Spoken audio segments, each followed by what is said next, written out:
In OET Speaking, you will have to complete 2 role plays, and for each role play, you get to prepare for 2 or 3 minutes. Now, you want to get off to a good start. What is the best possible way to begin the conversation on test day?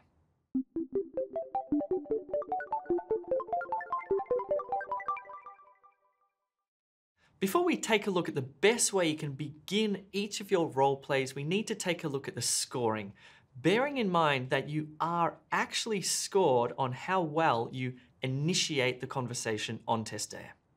OET Speaking Scoring. So you're scored in 2 main ways. You're scored on your language skills, but you're also scored on your clinical communication skills as well. Let's take a closer look.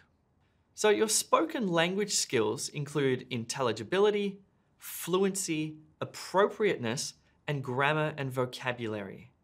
So they're the spoken language skills. Now, of course, there's lots of detail in each of those criteria. And if you want to find out about how to maximize your scores for the spoken language skills, you can do that in our live classes. And if you want to join our live classes, just click the link in the description below. And while you're at it, you might want to subscribe as well. Now, you're also scored on your clinical communication skills, which include relationship building, understanding and incorporating the patient's perspective, providing structure, information gathering, and information giving. So similar to the spoken language skills that you're scored on, each of these clinical communication skills also contain lots and lots of sub-criteria. And actually, what happens when you're examined is that the examiners will be listening to the recording of your role play and cross-referencing it with these criteria and giving you a score for each of them, okay? That's how it works. That's how you get your score. Let's take a look at the first clinical communication skill. Relationship building. This is the clinical communication skill that scores you on how you begin the role play. Let's take a closer look at it. So for relationship building, you're scored on how you begin the role play from 1 to 3, how attentive you are from 1 to 3, how respectful and non-judgmental you are from 1 to 3, and also how well you show empathy throughout the role play from 1 to 3. So as you can see, the clinical skills are not just pure language skills. They're much more than that. It's about how you interact with the patient on test day in a clinical type of setting. If you want to learn more about this, I really recommend you do a speaking mock test with E2. If you haven't yet done so, I highly recommend that you take E2's OET mini mock test. It's the best way to begin your preparation and to find out exactly what you need to focus on to maximize your scores. So in addition to listening and reading, it also includes writing feedback and a 15-minute one-on-one speaking mock test with one of our expert teachers who will give you the detailed feedback on your performance according to the criteria. You can find the speaking mock test here by clicking this button. Okay, so now that we know how you're scored for relationship building, let's focus in even more on that first sub-criterion about how well you start the role play. Technically, this is called initiating the interaction appropriately, or you can think about it like how well you begin the conversation. So to maximize your scores here, you need to do A, B, C, and D. You need to greet the patient, clarify the patient's name if need be. You need to introduce yourself. You need to clarify your role in the patient's care. And if necessary, you need to explain the nature of the interview. In order to maximize your scores for A, B, C, and D, we need to take a look at a role play card, and we need to take a close look at the setting and the scenario of the role play card. We're going to look at a nursing one first, and then later on we'll look at a medicine one. Here is the nursing role play card. I've purposely deleted out the tasks because we don't need to focus on them just yet. So we can see from this role play card's setting that you are at the patient's home. So that kind of sets the tone of the way you will speak to the patient. You're not in an emergency department here. The scenario is not urgent. It's probably a lot more relaxed. You can also see from the scenario that you're speaking to a 75-year-old patient. This will have an impact on the way that you communicate. What I mean here is imagine speaking to a 75-year-old patient versus speaking to a teenage patient. Your language is going to change, and the way that you initiate the conversation will probably also change. You can also see that the patient's health has been declining recently. This means that the patient is probably going to be pretty anxious, and you're going to have to consider that. And finally, it says that this is the first time you'll be meeting the patient.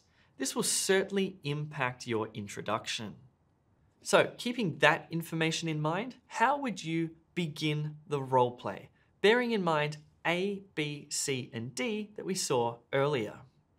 What do you think of this introduction? Hi Tom, how are you? This is a terrible introduction. It's almost kind of insensitive, don't you think? I mean, you're speaking to a man who is 75 years old, in his home, he's anxious about his health, and you say, hi, how are you? It's not the best way to do this. Let's take a look at a much better introduction. Hello, Mr. Smith. It's Mr. Smith, is that right? Yes. Mr. Smith, I'm the community nurse. My name's Jay. I'm taking over from your previous nurse. So I'm going to be checking up on you today to make sure you're doing okay. Is that okay with you? Yes. I'm going to ask you a few questions to make sure you're okay. Do you mind?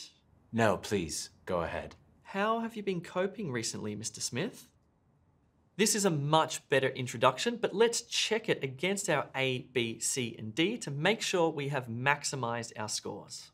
So, A, I need to greet the patient. I need to clarify the patient's name if need be. I said, hello, Mr. Smith. It's Mr. Smith, is that right? So I did that well. B, I need to introduce myself, and especially because this is the first time I'm actually meeting Mr. Smith. I said, Mr. Smith, I'm the community nurse. My name is Jay. C, I need to clarify my role in the patient's care. I said, I'm going to be checking up on you today to make sure you're doing okay. Is that okay with you? And D, I need to explain the nature of the interview if necessary. And here, it was necessary. I want to make it clear what I'm doing. So I said, I'm going to ask you a few questions to make sure you're okay. Do you mind?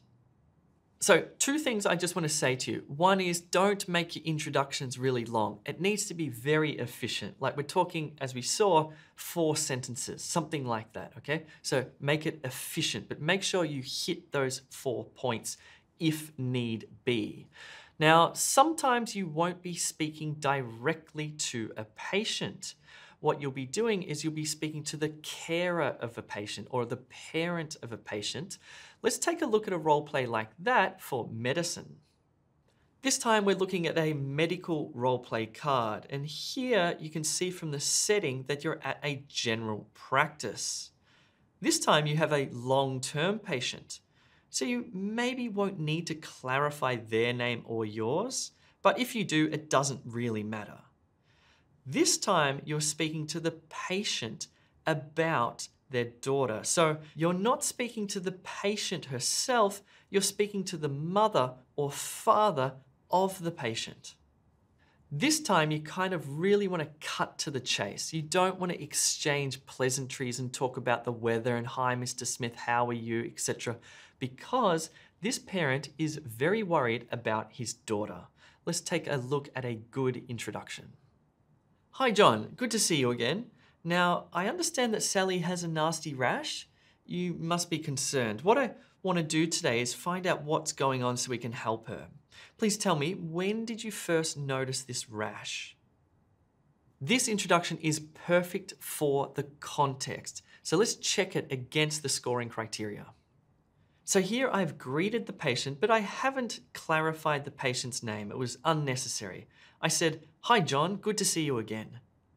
I haven't introduced myself because I know the patient. It's a long-term patient of mine, so I won't lose points there. I have clarified my role in the care of his daughter. I said, now I understand that Sally has a nasty rash. You must be concerned. All of this information has been taken from the scenario and briefly summarized.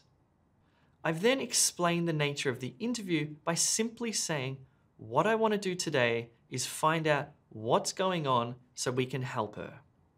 So that would get you off to a really good start in the role play.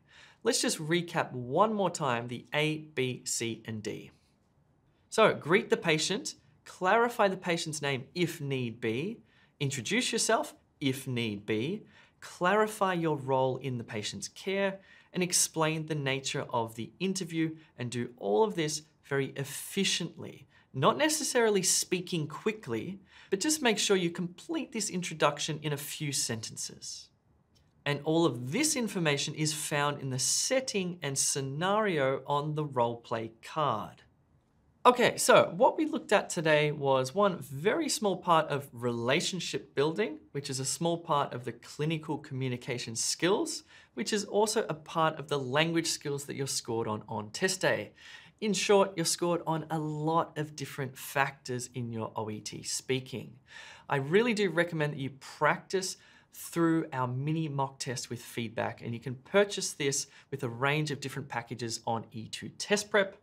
The link is in the description below. Cool, just remember, get off to a flying start using A, B, C, and D. Thanks very much for watching.